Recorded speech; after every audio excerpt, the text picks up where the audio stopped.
Sup fuckwacks, happy early Halloween! This month is Jack's month because we're starting off October with a Jack Howden OC lore video. Let's just dive right in. So to set the stage, this takes place in Fantasia once again. If you don't remember the Pulcella-Lulu lore, this is the same world that the whole Blue Birthday story takes place in, but this is obviously unrelated.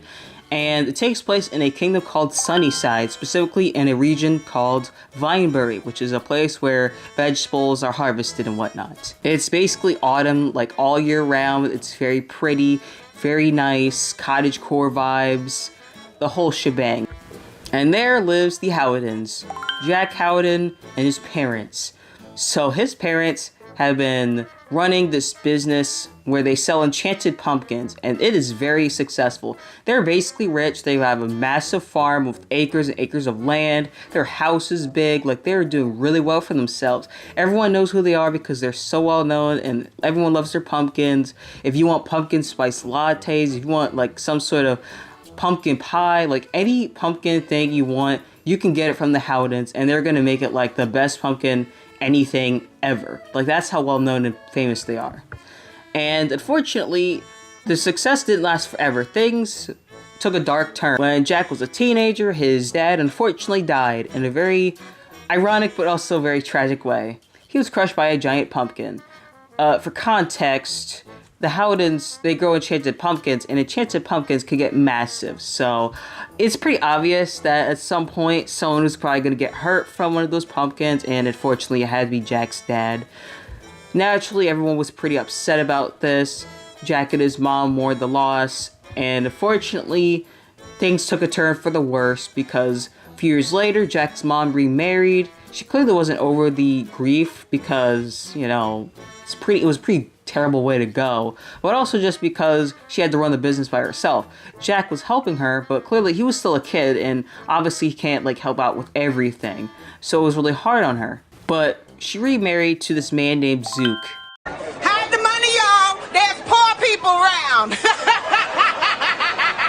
With your broke ass! And Zook is just an absolute asshole. He is like the worst person ever, and he has 3 terrible children that are also just as bad. They make this dude absolutely miserable, and they hate him so much. They literally just live to just ruin his day. He is just never happy around them, all because Zook spoils his kids.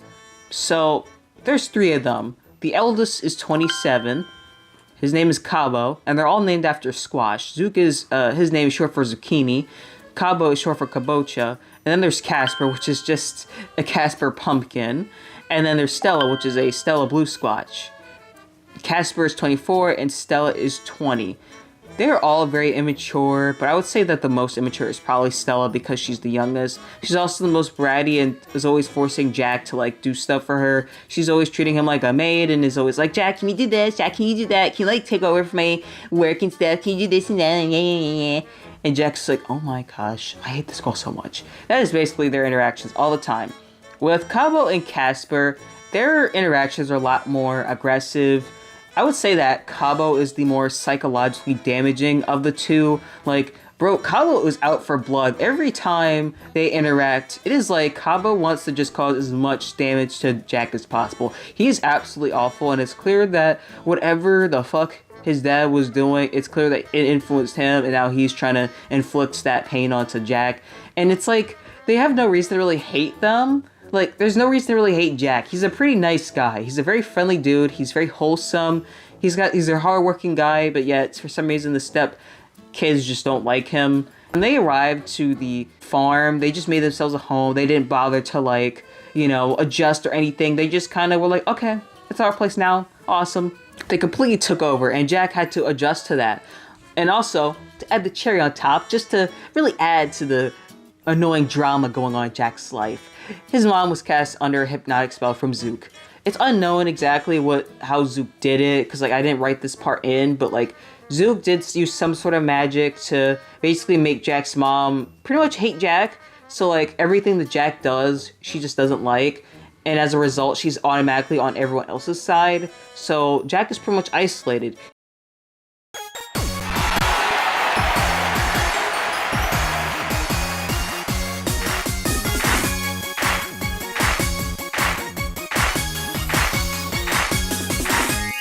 I hate my stepfamily.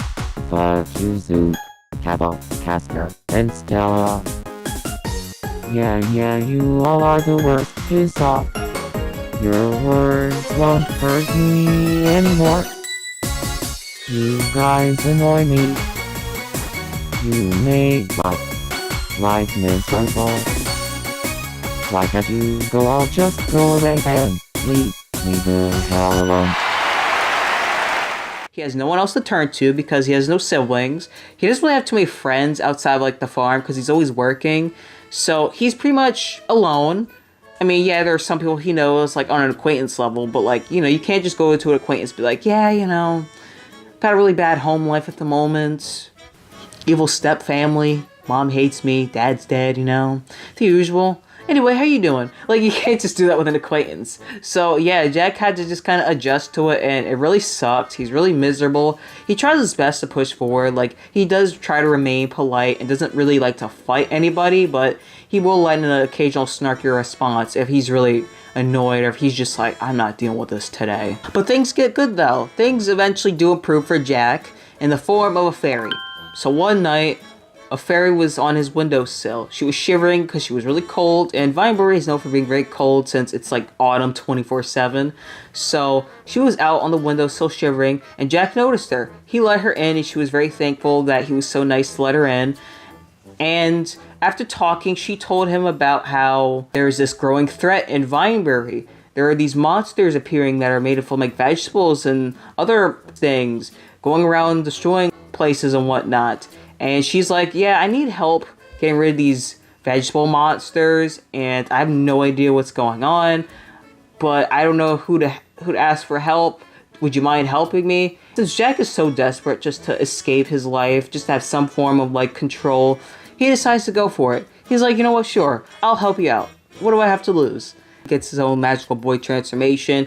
He grows a pumpkin head, and he gets like a slightly new outfit. His pants and shoes are the same though, but I don't know. I might fix that. Who knows? After that, Jack turned into the Grim Reaper and starts fighting these monsters that have showed up in Vinebury.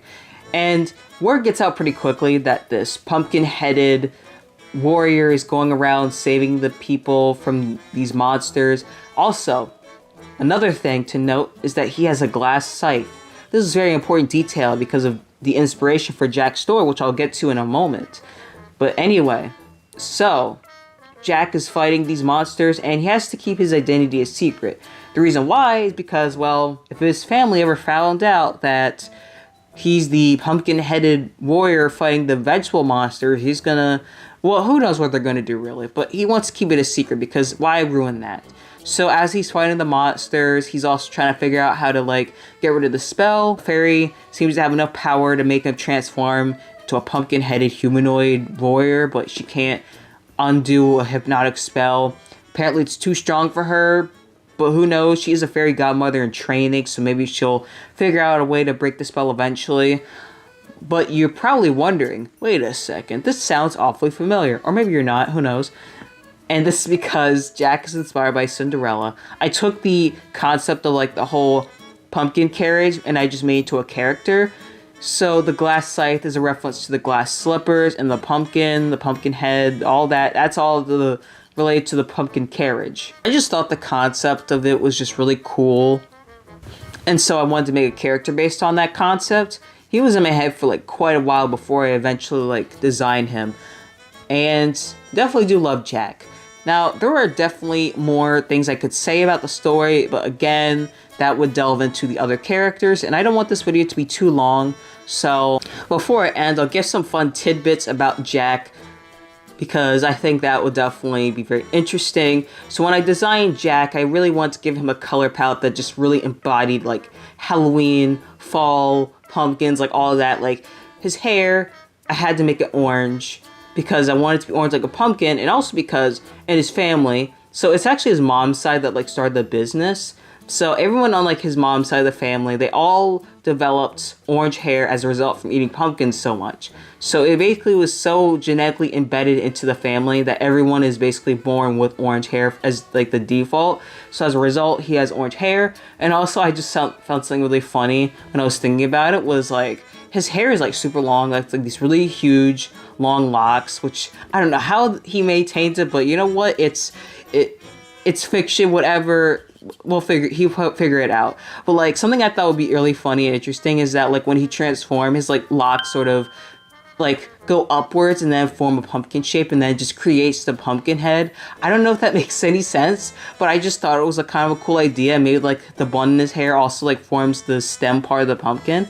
And I was just like, huh, you know, that's actually a really interesting concept for like how he transforms into the Grim Reaper. As for the Grim Reaper himself, when he is the Grim Reaper, he's like way more edgy and badass. He really likes to emphasize his heroic side.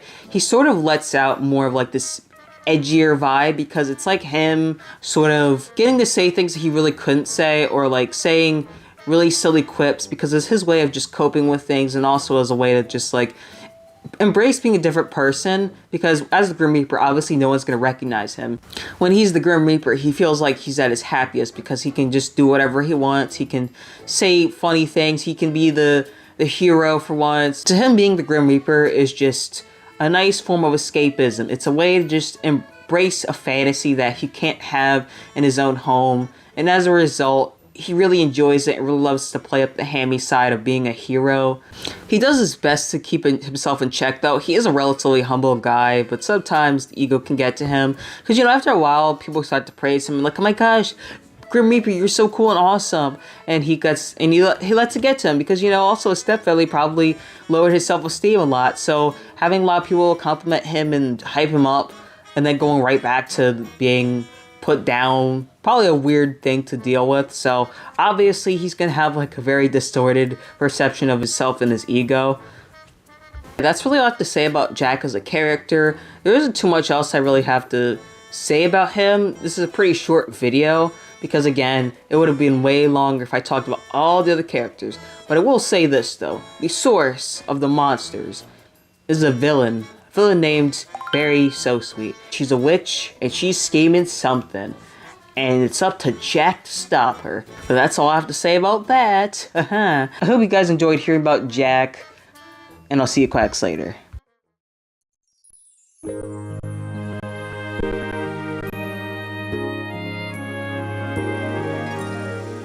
Maybe things will get better for me.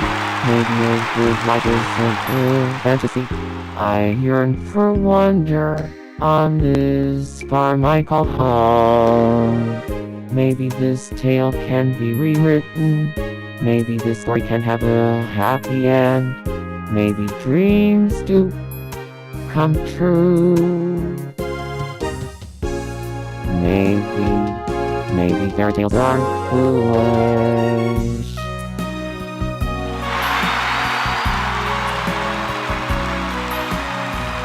When it strikes 12,